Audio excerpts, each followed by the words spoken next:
Well, here we are again for another episode of the Blue Eyed Devil podcast, streaming on Spotify, Amazon, Google Podcasts, which I understand is going to be just YouTube very soon.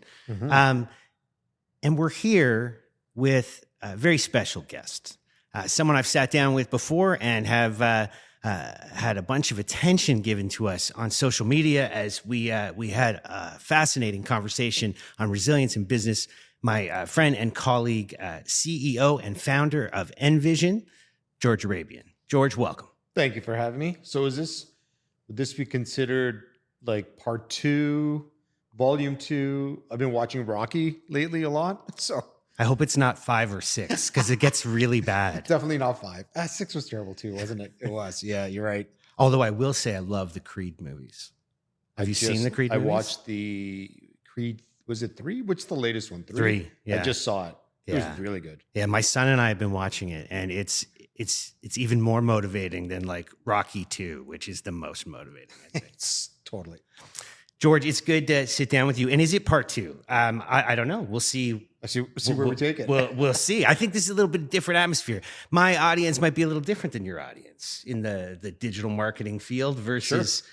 I was thinking about it. Sometimes when I want to welcome people to the podcast, I want to speak to particular groups that I've known over the years. And, it could be just as much, hello, Duchess of Markham crew, as it could be St. Paul's Cathedral in London, Ontario. For sure. So with an interesting past comes interesting audiences. Absolutely. And how you reach them and how you tell stories to them and how you connect with them. And I think that's exactly what you're all about. Absolutely. I think storytelling and authenticity in those stories is absolutely a wonderful way to bond human connections. So is it fair to say that marketing really is a storytelling profession? Marketing is a very broad term, and I think people use it loosely. I think the essence of marketing is connecting with the audiences that you're trying to connect with, whether you're a service provider or trying to sell a product, but genuinely connecting with them is really where marketing is today. It's no longer about just trying to, force feed somebody something they don't need because we're too wise now. There's infinite data available to us. And it's no longer the days of the 50s and 60s and 70s where it was a newspaper print ad and you had to have this thing because it said these wonderful things that you didn't know were real or fake. Yep. You can validate everything these days very quickly with infinite data. So I think it's about connecting. I think it's just about genuinely connecting with your audience. So it's about building relationships. Totally. Right. So, and I always think that's really what storytelling is, right? It's about building relationships because it's about telling what, I was a number of years ago, I was working as a hospital chaplain in a mental health hospital back when I was like 25, 26 years old. And somebody used the term story wisdom to me.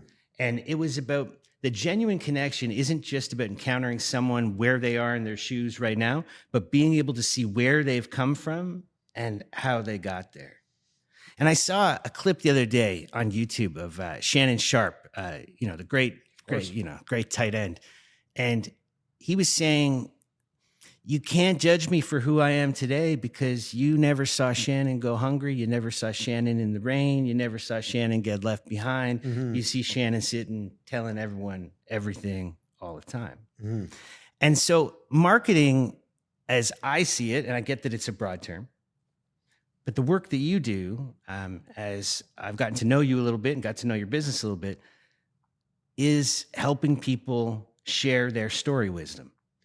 Yeah, I mean, that's a good way to frame it for sure. With context and authenticity, I think is the layers that you need because much like the Shannon Sharp example where everyone sees him in a $3,000 suit talking a big game about the sport, you don't see the trials that he's gone through and the difficulties and the challenges he's faced to get to where he is. Those were probably very motivating factors for him. So oftentimes, you don't have the luxury of presenting the entire lifespan of somebody's story or some products or services story in front of an audience that is very short with attention span. How was it, 6 seconds? Yeah, I think it's now. I read a recent study. It was like 4 seconds. Yeah. So, which is fair. I mean, so I think one of the things that you have to be very conscientious of as a marketer, and if you can dial this in, I think it becomes one of your real key value propositions. If you can dial in and understand that time is all we have. So if you're wasting mine, then you've taken advantage of me. And whether I know it psychologically or not, I no longer want to take part in this exercise of trying to figure out what you do or what you sell. So being very conscientious of people's time becomes a real integral part of marketing. If we don't want to waste time, we want to invest in time, right? And I can tell a quick George Arabian story, because I like to do this when I sit down with guests, because anyone I sit down with, I have a personal connection to, even if it has become a professional connection. And I remember I sat down with George a number of months ago, and he didn't realize, but we'd actually had a 15-minute conversation like 4 years earlier. And I had been set up to talk to George because I was launching my new business, the 403LC, which we talked about a few weeks ago. And George gave me very good advice, which in the end had me realize that I was nowhere near ready to have a conversation with George yet. And he was very gracious to give me time in December. And we sat down, and I was at a bit of a crossroads where I was trying to decide what I was going to do with my next steps in my professional career. I was leaving crisis work behind. I was getting back into the 403LC and some coaching stuff. And it was right before Christmas. And I don't think people realize, and not everyone has this gift. When somebody sees you and sees your work and gives a little bit of belief behind it and paints a picture of what it might look like, and tells a story and sees the wisdom behind it, it's very motivating. It's very motivating. And that was my meeting with you. No, thanks, man. December. I didn't know that. Yeah. Yeah. I think, I think if you sit and you listen, if you're open to feedback, which most people will give you the time of day to hear you out. And if you take that, and if it's something that resonated with you, and you really take it to heart and you start to exercise the next steps, I think a lot of good comes from that. I mean, that's how I've learned my entire life, is from just picking up on some nuanced detail that somebody's mentioned to me, or, I've taken a nugget away from an all-day event that I was at, and one person said one sentence that was like, I want to pursue that a little further. I want to look into how that can impact my life, right? I get it. I was a preacher for years, right? You know that. I served as a priest. And so I got up multiple times a week. Yeah. And I was hopeful that people would take one sentence out of what I had to say. Right. Because sometimes that's all you got, right? Like that's you're going, just as human beings, that's all we're going to pick up. But you are an investor in people, and you are an investor in stories. And I talk about being a preacher and having done a lot of community service work over the years. I also know you're a community guy. You're a believer in community service. And I wanted to ask you, what's the reason behind that, right? You're an entrepreneur, a business owner. You do well financially. Why take the time to give back? What's the point? I think for me, again, going back to, taking things away from it, whether it's inspiration or a suggestion, a recommendation from those who you aspire to be like. I've had a lot of great mentors through my life, parents, siblings, wife, individuals. I've interviewed, thousands of business owners. And I think the one that still to this day stands out to me was a comment made to me by somebody that I really truly look up to as a big community guy, who said to me, "Give to your community, and your community will give back to you." Yeah. And I was like, wow, that was that one sentence that really stuck with me. And it was like, what does that mean? And at the time, being, in my early 20s, where I was trying to find my path, was like, unselfishly, of course, why wouldn't I want to give back to my community? So I did. And I remember specifically an event that was taking place where there was a charitable golf tournament. I'm not a golfer, nor do I like the sport. I like watching the sport, but I know way too many people who are not golfers who like to golf. We know a lot of really good golfers, but I'm not one of them. But it was a charity golf tournament, and this is early days NVISION. We're not making money. I don't have a lot to spare, and flat screen TVs had just come out, and he's like, donate a flat screen TV to this cause. And I'm like, whoa, like that's a lot of money, man. I was like probably $800 or $900 for like a 24-inch flat screen TV at the time, right? That's great, eh? So I'm like, you know what? I'll do it. I'll do it because it's giving back to the community. It's for a good cause. It's going to raise money. I think it was for the hospital foundation at the time. So I did it. And the response that got from, again, indirectly, I wasn't expecting anything, but the response, the thank yous, we're so grateful for, that was like, wow, well, like what a great feeling to know that you had an impact, whether small or large, an impact on your community. And I think that started the flywheel of really appreciating giving back into your local surrounding. We've talked about mentoring young entrepreneurs, young leaders. Do you see this as a characteristic and a character that is emerging in the next generation, or is this something that needs to be nurtured? Oh, man, I really hope so, because it's difficult right now. I think in the times that we're living in, where there's a lot of this remote activity, working without really having human connection. We're looking at things through a 2D screen, like sitting face to face with people and hearing their stories. I use the term a lot, like breaking bread. There's nothing better than breaking bread with someone, because I think it just creates this different relationship when you can sit and share a meal with someone and tell a story. And so I love those sorts of things. And I hope the generation that is today, and I hate to generalize it where it's a generational thing. I really hope that we can continue down the path of appreciating face-to-face interaction and how much value that truly brings somebody. Oh, without a doubt. I spent years leading different communities, and there was nothing more important than gathering around the table together. Yeah. On a religious level, that looks a certain way for Catholics and Christians, gathering for Eucharist. But what always, whether it was a meal program that served the least fortunate in our neighborhood, or whether it was gathering for a shared meal or even coffee hour, just time to spend together and know each other, right? We lost that in the pandemic, didn't we? I think we really did. And I think I'm just trying to reinforce the beauty of it, because there's a very majestic element to being able to sit around a table, share a drink, have a laugh, break bread. All of those elements, we've kind of lost touch, and the value that brings us. Yes, there's a convenience as well to getting out of bed and getting to your desk and getting your work done and not having to deal with rush hour traffic. Yeah, how would you feel all your employees decide they don't want to come to work anymore? Yeah, for sure. I love spending time with, the staff, because we have, more water cooler talk. And, as much as that sounds cliche, I think it's really valuable.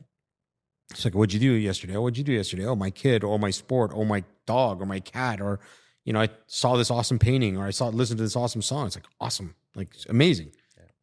Someone asked me the other day what my next step for the 403 is, what I'm going to do next. And I said, I'm going to throw a party. And they laughed at me for a whole bunch of reasons, but I wasn't kidding. Yeah. Right. Sometimes you just need to get everyone together and celebrate and let magic happen. Right. Like, because that's where real conversations happen, when people have an opportunity to relax and to be in a community environment in which they feel open enough to talk about blue sky thinking, something that is out of the box and not just the way we've always done it. Yeah, I don't know. I always go back to these moments, and I don't know if everybody experiences this or not, but you're let's say you're at a great dinner or you're on vacation and you've just had this amazing human connection, these conversations, or you've met some individuals that kind of enlightened you in one way or another. and it's very euphoric, and then you get back to reality and there's a slight sense of depression, like that you're missing out, like that why can't that feeling be there all the time? And I just go back to, like, does that happen to everyone, or is it just a me thing? Because I truly get a euphoric high from being around people. Now, it's not every time, but most instances where my biggest rush is going to concerts. I love live music. And now I enjoy them even more because I take my older two boys with me, and I watch it through their eyes and get to experience the same bands that I've been watching for 20 years, 30 years, now through a different perspective. So I think human connection is absolutely important. And I really keep driving that message. And I think it translates into marketing, and why I feel so heavily that you have to understand your audience and what they want, and don't waste their time. Like, give them context. It's all about contextual marketing for me. You are listening to the Blue Eyed Devil podcast on Apple, Amazon, Spotify, and Google Podcasts, which, as I mentioned, will be on YouTube very soon. Mm-hmm. George, it is good to hear a business leader who wants to invest in people, because I don't always feel that that's true. And I think sometimes I look at the way the market works, and it's about make as much money as you can at the expense of maybe not providing the best life for those who work for you. And I see you as offering a different way. I really do, as I look at the kind of business model you approach. Can you speak to that? Tell me why you do it that way.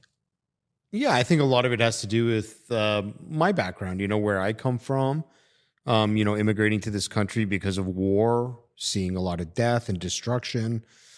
So, there's this deep, deep desire to be a good human being to those around you, because I've experienced death and destruction firsthand. Yeah.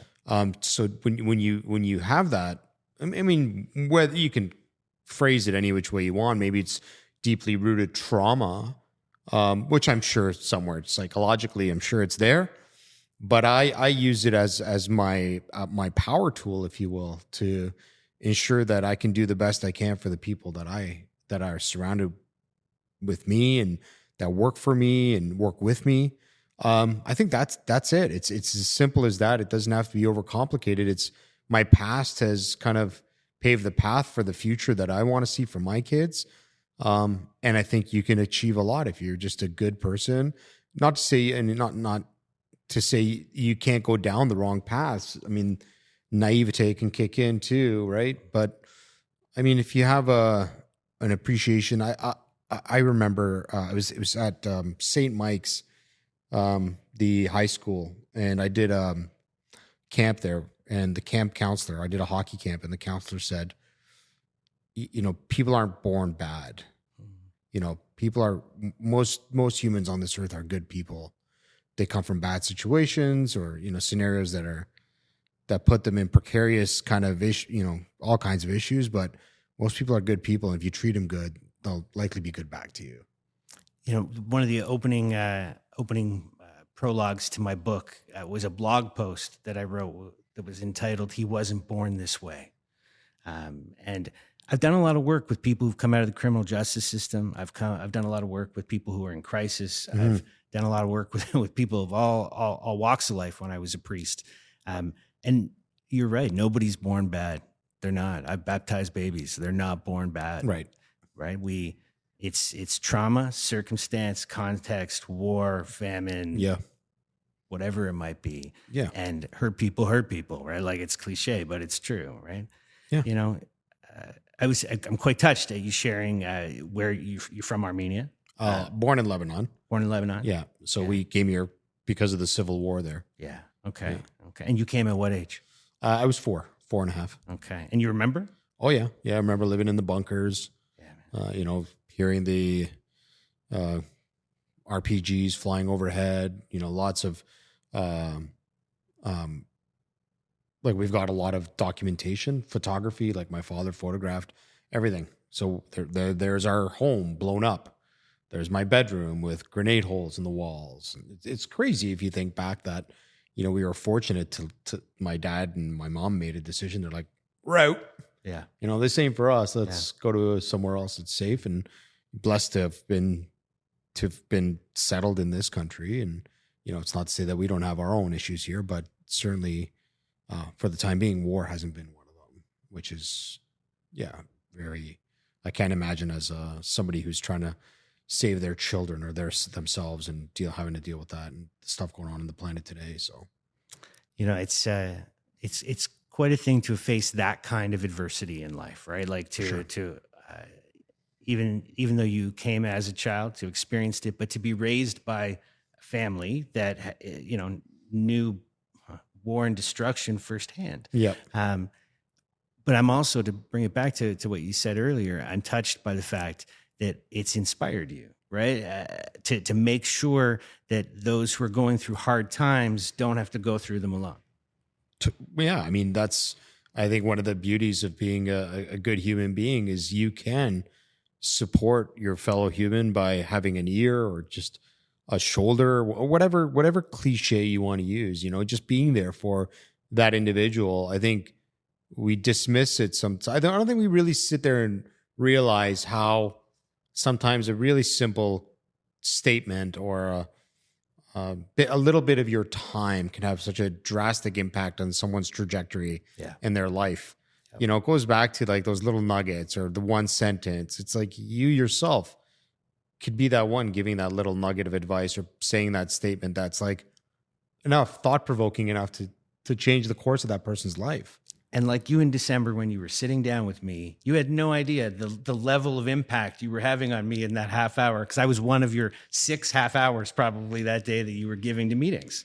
But in that moment, what you had to say meant a great deal to me. Awesome. Right? And this is something George does, is he carves out his day, a couple days a week, I think at least, to meet with random folks who ask for a meeting to talk about an idea, and just see where it goes.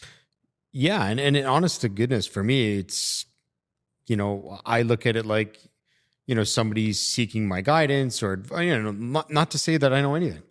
I just, I think I've just had the fortune of speaking to so many business owners or people who are like-minded, who are motivated, who have aspirations in life. And by aspiration, I don't mean like, I'm going to go earn that material object or I'm going to have the biggest house. And those could be great aspirations if that's what you want. But, the aspirations for me are just living a healthy, good life. That's the aspiration. It's, would I like, I'm a car guy. I'm a guitar guy. I've seen a few. Yeah. So I do have the toys that I want. But it's not my motivator. My motivator is to just be surrounded by good people, break bread, have a laugh, and just enjoy this one opportunity we have on this sphere. This one opportunity that we're here right now, and we got to embrace it. It's morbid, but one day you're going to be dead. One day. Who knows? AI might prevent us from dying, but that's all the rumors today. But yeah, one day we'll all be dead. All right. On the Blue Eyed Devil podcast, we often do a quick rapid fire. Just throw out some options. One word answers, a choice here or there. You up for it? Let's go. All right. So let's start. One word answers, right? Well, yeah, it depends on what I come up with. Joe Montana or Tom Brady? Tom Brady. Okay. Duchess or Jakes? Dutch. Yeah, Duchess of Markham. I'm Main Street Markham. I mentioned it in my book, and it is a favorite of mine. Golf or hockey? Hockey. We already talked about that. We did. Gretzky or Jordan? Gretzky. Jordan or LeBron? Ooh, Jordan. I grew up with him. I was talking to someone about this the other day, and there was nothing like watching Michael Jordan. Amazing. It was like a work of art every night. Every night. Yeah. It was magical. And I try to explain that to Rory, my son. And he's willing to support my Jordan is the greatest, but he doesn't really understand. I think LeBron's incredible. LeBron is just a masterpiece of a human being in a lot of ways, right? Like, and has had a longevity of a career that very few could ever hope for, and didn't leave to go play baseball for a couple of years. Right. Yeah. As Jordan did. I kind of abandoned the rapid fire there because there's something about talking Michael Jordan that always just makes me feel good. I don't know why. I just love talking Michael Jordan. I'll tell you one little quick thing. Michael Jordan, I wasn't fortunate to see him play as a Chicago Bull. I don't know if you ever did. No, I never did. Because I was a teenager in the 90s. As I think you were as well. As was I.